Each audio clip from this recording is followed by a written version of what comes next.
Bonjour Simon Dutheil, Bonjour. merci d'avoir accepté mon invitation. Simon, tu es porte-parole de Solidaire. Alors, au lendemain de cette élection présidentielle et 2 jours après le traditionnel 1er mai, tout le monde parle de troisième tour social. Est-ce que les ingrédients sont là pour parler de troisième tour social?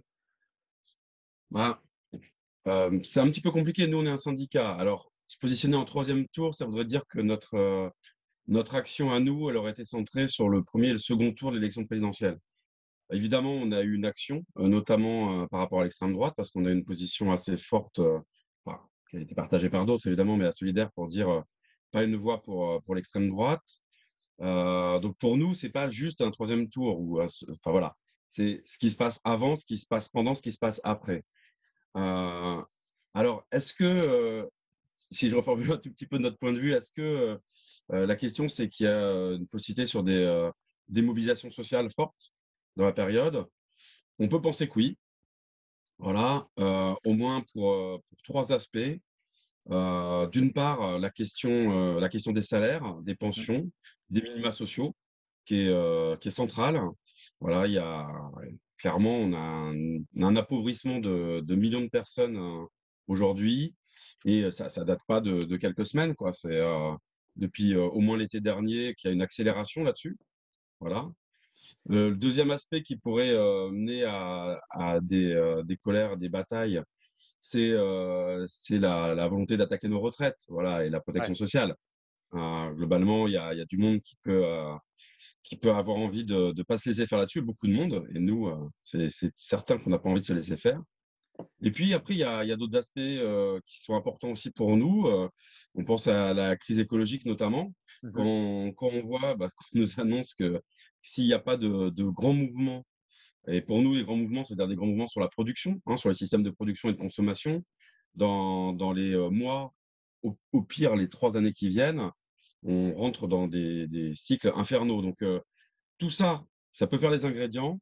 Alors, par contre, c'est sûr que, pour beaucoup de monde, parfois, il y a des attentes, liées à la question des élections et que les législatives, ça peut Alors, faire, on va y revenir, peur hein, un peu de monde. on va revenir et puis on va revenir évidemment aussi sur le contexte économique. Mais encore un mot quand même sur le 1er mai qui s'est Ouais. déroulé dimanche dernier. C'est quoi le bilan que vous tirez à Solidaire? Beaucoup de commentateurs ont relevé, ont noté la faible participation des Français. Pas de quoi, j'ai même entendu hier, pas de quoi faire paniquer le MEDEF. Qu'est-ce que tu en penses? C'est quoi le bilan que vous tirez de ce 1er mai? Non, on n'a pas encore de bilan collectif, hein, parce qu'on aura voilà, on a aussi des fonctionnements démocratiques. On se verra, jeudi pour en discuter dans Solidaire. Heu, il n'était pas, il était pas plat, il n'était pas non plus totalement extraordinaire, voilà, c'est évident.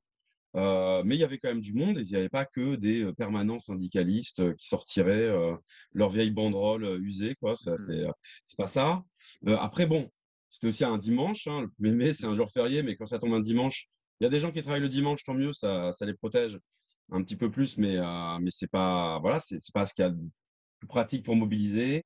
C'est au milieu des périodes de vacances pour plusieurs zones où, il y a du monde qui peut ne pas être dispo et puis, hem, on a tendance à J'entends. oublier quand même qu'on Vas-y, il y a vas-y. 2 autres aspects qui sont importants sur ce 1er mai.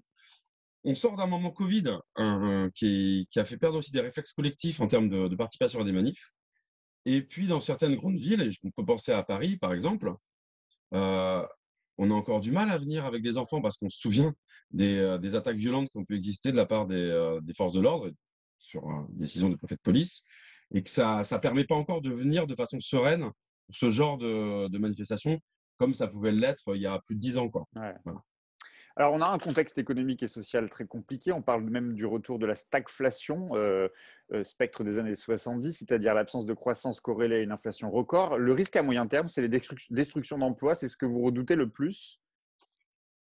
Les destructions d'emplois, oui, mais après c'est vrai que ça c'est compliqué à voir et à anticiper, clairement, sur l'emploi. Ce qu'on redoute le plus pour le moment, c'est que l'écart continue de se creuser, dans, l'accaparement des richesses, hein et dans la redistribution, la répartition des richesses. Ce qu'on voit depuis, des décennies maintenant, hein, c'est que, sur les richesses produites et produites par le travail des salariés, des travailleuses et des travailleurs, c'est ça qui crée les richesses aujourd'hui. Il y a un accaparement de plus en plus grand, de plus en plus important de la part, du patronat, de la part des actionnaires. Et dans un moment comme celui-là où, il y a nécessité de réduire largement cet écart et puis ça, c'est, le court terme. Puis à long terme, il y a nécessité de sortir d'un système comme celui-là. Heu, on peut penser que les signaux sont très mauvais, quoi, en ce moment. Quand on voit, nos camarades à Amazon qui ont fait grève, pour leur salaire et qu'on leur proposait 3 d'augmentation, ce qui veut dire qu'on reste en dessous de l'inflation. Voilà. Mmh. Pour une entreprise de multimilliardaires, qui accumule les profits, qu'après les grèves, ils obtiennent 3,5, peut-être il y a d'autres choses qu'ils vont peut-être obtenir. Donc ça montre que lutter, ça sert. Mais on est quand même en deçà et largement en deçà, heu, d'une, heu, d'une répartition, des richesses produites, qui serait meilleure. Donc c'est ça qu'on craint dans la période. Ouais. Encore un mot sur les emplois. J'ai bien entendu sur le fait qu'on a du mal à anticiper, mais j'ai entendu ce même discours qu'on entend souvent, mais j'aimerais t'entendre et avoir l'argument de solidaire là-dessus. La numéro 2 du MEDEF hier, parce que je l'ai entendu s'exprimer, elle expliquait que le problème n'était pas nécessairement la question des créations d'emplois, parce qu'elle dit même que de nombreux emplois en sont en souffrance faute de candidats. C'est toujours la vieille rengaine. Il y aurait des emplois qui ne seraient pas pourvus. Mais force est de constater, il y a des secteurs qui sont en tension, le BTP, la restauration, l'hôtellerie. Qu'est-ce qui ne va pas? C'est quoi? C'est les salaires dans ces secteurs-là? C'est les contrats de travail trop précaires? Qu'est-ce que vous répondez au MEDEF sur ces questions Bah, oui, bien sûr, d'emploi il y non a 2 pourvus? éléments. Il y a bien sûr 2 éléments là-dessus. Le premier, c'est la question des salaires. Voilà. D'ailleurs, c'est pas pour rien, que depuis plusieurs mois, il y a des augmentations de salaires dans la restauration. Voilà, c'est pas pour rien. Évidemment que des salaires peu attractifs, ça n'aide pas à pourvoir des emplois de leur point de vue. Puis l'autre aspect, c'est les conditions de travail, hein. Faut pas oublier, il y a pas juste ce qu'on touche, il y a la façon dont on Mmh. travaille et il y a plein de secteurs, de milieux où le travail est totalement dégradé. Et d'ailleurs, heu, alors si on fait un petit pas de côté sur la question de l'emploi, ça c'est vrai que c'est intéressant. On a un gouvernement qui nous dit qu'on peut se rapprocher du plein emploi, que c'est génial, qu'ils sont créés des emplois dans tous les sens. Bon, on a tendance à oublier, au moins 3 choses. D'une part, c'est qu'il y a, sur le chômage notamment, il y a beaucoup de gens qui sont radiés, qui disparaissent, des statistiques et hop, comme par magie, tout va Ouais. bien. D'autre part, il y a beaucoup d'emplois, qui sont de très mauvaise qualité, voilà, et que ça va avec, la réforme, de l'assurance chômage engagée l'année dernière par le gouvernement qui baisse, aussi, ce qu'on va toucher au chômage et donc du coup, ce qui oblige aussi du monde à accepter des boulots, de merde, hein, faut le dire et des salaires de merde et puis, encore plus loin, il y a des gens qui sont obligés d'accepter tout ça par leur statut, leur situation et je pense notamment aux travailleuses et travailleurs sans papier, voilà, qui se retrouvent, sur des emplois sous-payés avec des conditions de travail hyper dégradées. Il y a des grèves, hein, il y a encore des grèves en ce moment, nous, on a des camarades en grève, notamment sur des prestataires de la Poste et on voit bien, ouais, il y a du boulot. Il y a du Mmh. boulot, mais il y a du boulot qui est fait, enfin qui est donné, de façon très, très sale à des gens qui n'ont pas le choix, quoi. L'autre gros sujet que tu évoquais aussi, c'est la question de la hausse des prix. Le contexte évidemment géopolitique risque de tendre encore plus les prix à la consommation, et ne serait-ce que pour aller acheter à manger, juste par exemple. Là aussi, une des solutions, une des pistes que vous pourriez, que vous mettez dans le débat public, c'est la hausse des salaires, le blocage des prix, c'est tout ça.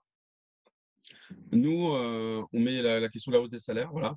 On est pour un SMIC à 1 700 € net, Mm. pour dire et on est pour l'alignement là-dessus. On est pour un SMIC à 1 700 € net et pas de pension de retraite en dessous du SMIC. Voilà, pour donner, le niveau de cohérence qu'on a.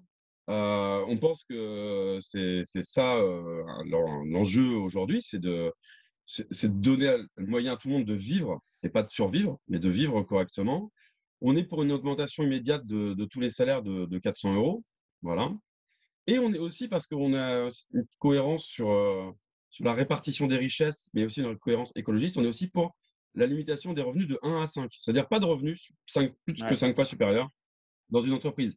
Alors évidemment, ça c'est, on va dire, c'est du discours, hein. Maintenant, il nous faut du rapport de force parce que ce genre de choses, on l'obtient pas, d'un claquement de doigts, quoi.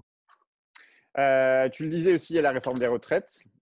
On peut évoquer aussi la réforme de l'assurance chômage qui pend au nez, le round 2 de l'assurance chômage. Avant la présidentielle, Emmanuel Macron avait parlé d'un possible référendum sur cette histoire de réforme des retraites. Bizarrement, après son élection, est arrivée sur la table la possibilité du 49.3. Vous vous préparez au coup de force sur ce sujet? On se prépare à tout, voilà. On se prépare à tout, sur la question des retraites, nous, on a commencé à en discuter dans Solidaire il y a déjà plusieurs semaines. Hem, on va, on va faire les choses en plusieurs temps, mais le premier temps pour nous, c'est d'aller vers, le maximum de salariés et de leur réexpliquer, ce qu'est notre système de protection sociale et où sont les mensonges. Voilà, les mensonges sur on vivrait plus longtemps, on devrait travailler plus longtemps. Les mensonges sur on doit payer la dette, c'est comme ça qu'on doit la payer. Enfin voilà, Mmh. c'est, pour nous, il y a des vraies contre-vérités qui sont avancées et puis, on va proposer des alternatives. Et puis de l'autre côté, eh bah, oui, on va se préparer avec, d'autres syndicats, on va se préparer à faire, face si on a nécessité. On verra où on en est aussi à ce moment-là. Sur la méthode, avant de rentrer dans le dur de la possibilité d'un conflit, qu'est-ce que vous appelez, vous, là, aujourd'hui? Vous vous appelez comme un Laurent Berger de la CFDT à ce qu'il y ait une grande conférence sociale pour mettre à plat la question des salaires, la question de la réforme des retraites, la question du chômage. Vous appelez à une grande rendez-vous ou est-ce que c'est des grandes messes auxquelles vous ne croyez pas? Globalement, on n'y croit pas trop, hein. Ce qu'on appelle le dialogue social, c'est souvent de la soumission sociale, quoi. C'est souvent, juste une logique de se rencontrer, de signer, enfin De même pas besoin de désaccord? signer, d'avaliser ou de valider. Après, si c'est se mettre autour d'une table pour nous dire comment on va augmenter les salaires et comment on va améliorer les retraites, ça, on peut venir, hein, on va donner, on va expliquer nos solutions. Si c'est, se mettre autour d'une table pour nous dire, voilà, on a une marge de manœuvre, est-ce que ça va être 64,5 ou 65 ans?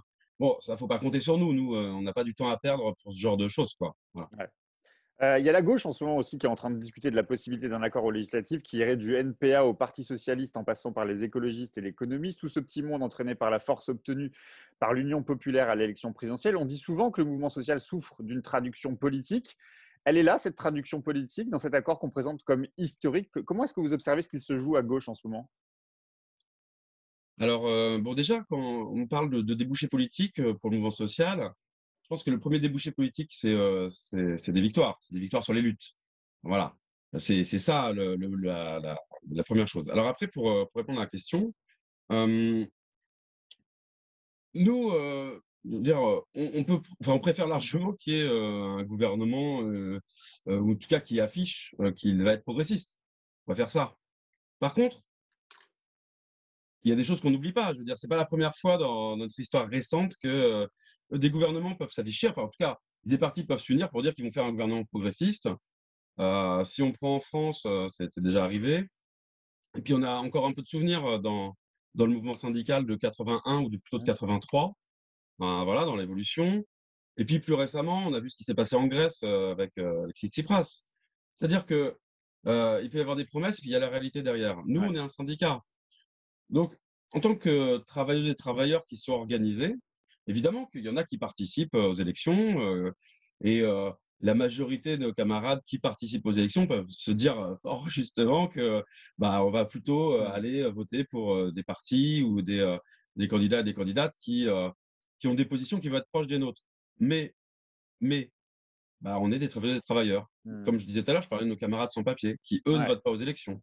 Et puis derrière, là, il y a une séquence autour des législatives. Bon, elle se finit le 19 juin, mais nous, on n'a pas fini le 19 juin et puis on n'attend pas cette séquence-là en étant gelé. On va Mmh. pas attendre de voir sur les retraites, par exemple, si on sera mangé un petit peu plus tard ou un petit peu avant. Enfin, voilà. Justement, là-dessus, j'ai une dernière question pour toi, Simon. Sur ces législatives, en tout cas l'accord de la gauche, certains font une comparaison avec le Front populaire.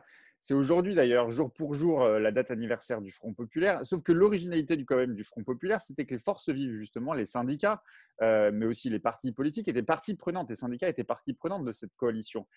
Et Jean-Luc Mélenchon a quand même appelé justement à ce qu'il y ait cette coalition dépasse le cadre des partis, aille jusqu'aux ONG, jusqu'aux syndicats. D'ailleurs, vous-même, Solidaire, vous êtes engagé de manière assez inédite dans Plus jamais ça. C'était une espèce de coalition entre associations, syndicats, pour mettre sur la Mmh. table, sur le débat public et des propositions dans le cadre de la crise sanitaire. Euh, Est-ce que vous vous dites que vous pourriez avoir un rôle à jouer justement dans cette nouvelle coalition ou est-ce que vous vous dites finalement chacun son job, nous on reste des syndicats et les politiques restent des politiques et c'est à eux de faire le job? C'est une, question, très, très profonde. On pourrait y parler, je pense, pendant très longtemps parce que, nous, on pense qu'on fait de la politique quelque part, Oui, je veux bien dire, sûr. c'est pas, on pense pas que la politique, ça soit juste les élections. Voilà. Mais Évidemment, par contre, on ne va pas nous, on ne se présente pas aux élections et cetera. Heu, les questions de coalition, bah, là, plus jamais ça et qui est quelque chose qui est très important pour nous, c'est une coalition d'associations et de syndicats, pas avec des Mmh. organisations politiques. Et justement, Alors cette après aussi, passerelle si avec on le prend l'histoire du politique. bien sûr, mais on a des liens. On n'est pas, on met pas des murs, on discute avec, les organisations politiques, il y a, des gens qui sont organisés et politiquement et syndicalement, Ouais. donc il y a des liens, il y a des passerelles. Bon, par contre, nous, on n'a pas forcément le même rapport sur la construction du pouvoir. Sur l'exemple du Front populaire, il y avait aussi, une vraie alliance collective, par rapport au fascisme, enfin, contre la Oui. menace fasciste et c'est quand même ça, la création aussi de l'existence sur le Front populaire. Alors après, là, évidemment, il y a les symboles. OK, on est le 3 mai, on cherche des symboles pour occuper l'espace public. Bon, on n'est pas en 1936, hein, clairement. Là, Tu 2022, sceptique sur la bon, po on y tu as l'air d'être sceptique sur la possibilité historique justement d'apporter, de porter au pouvoir une gauche sur une base radicale. Parce que ce qui diffère aussi du Front populaire, c'est qu'à l'époque, c'était quand non, même le mais parti radical qui était quand même pas, ce qui est hein, aujourd'hui la France insoumise, l'Union populaire, quoi. non, non, non, c'est peut-être plus ce qu'est le parti socialiste en Ouais, partie, mais comment dire? Être sceptique ou pas, je sais pas. On voit aussi les projections, ce qui se passe sur la question des législatives. Nous, ce qu'on veut, c'est construire par nos luttes et nos luttes concrètes, mmh, les choses. Comme je disais tout à l'heure, je préfère largement que, il y ait un pouvoir en place, qui essaye, d'améliorer, socialement, écologiquement les choses. mmh, Après, on pense aussi que le cœur du pouvoir, il est économique et que, ce gouvernement, radical, il remet pas en cause le capitalisme pour autant mmh. et qu'il y aura toujours des choses à construire, à gagner après. Moi, quand je vois, alors on regardera s'il y a un accord, final, mais il y a forcément des trous dans la raquette, quoi et je reviens sur cette question, de nos camarades sans papiers qui sont en lutte Bien sûr, et ouais. qui sont en lutte pour leur régularisation. Ouais. C'est pas dans le programme, c'était pas dans le programme déjà de beaucoup des partis qui font alliance et et ça a pas l'air d'être dans le programme de ce qui va sortir là au mois de mai, donc le niveau de radicalité, on le mesure par rapport à peut-être à Macron ou peut-être à, les gouvernements de Hollande auparavant, mais en termes de radicalité pure, on peut aller encore un peu plus loin. Voilà Et même s'il devait advenir un gouvernement de gauche, cette gauche au pouvoir aura toujours besoin d'un mouvement social fort et de contre-pouvoir et et de nous, on sera toujours contre-pouvoir. là pour faire contre-pouvoir. Merci beaucoup Simon d'avoir été mon invité. Je t'en prie, merci pour l'invitation.